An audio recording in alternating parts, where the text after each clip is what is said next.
এই অঙ্কটা চাইলে আমরা এই যে সংখ্যাগুলো আছে 18, 5, 81, 90 এদের এলসিএম নিয়ে অবশ্যই করে নিতে পারি, এদের লসাগু নিয়ে। কিন্তু সেক্ষেত্রে এই যে চারটা বড় বড় সংখ্যা আছে এদের যদি আমরা এলসিএম নিই তাহলে সেটা কিন্তু টাইম টেকিং হবে।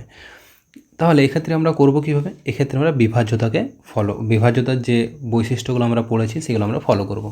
দেখো, কোনো একটা সংখ্যা 90 দ্বারা বিভাজ্য, তার মানে একটা সেই সংখ্যাটার লাস্টে তো একটা ডিজিট জিরো হবেই, লাস্টের ডিজিট জিরো হতেই হবে। দেখো, এটাতে জিরো আছে কি? নেই। এটাতে জিরো আছে কি? নেই। তাহলে এই দুটো তো অ্যান্সার হতে পারে না। আবার লক্ষ্য করো যে সংখ্যাটা তো 81 দিয়ে ভাগ করা যেতেই হবে। তাহলে এই যে 720 আছে, 720কে তো 81 দিয়ে ভাগ করা যায় না। তাহলে আমাদের অ্যান্সার একটাই পড়ে থাকছে, যেটা হচ্ছে 810।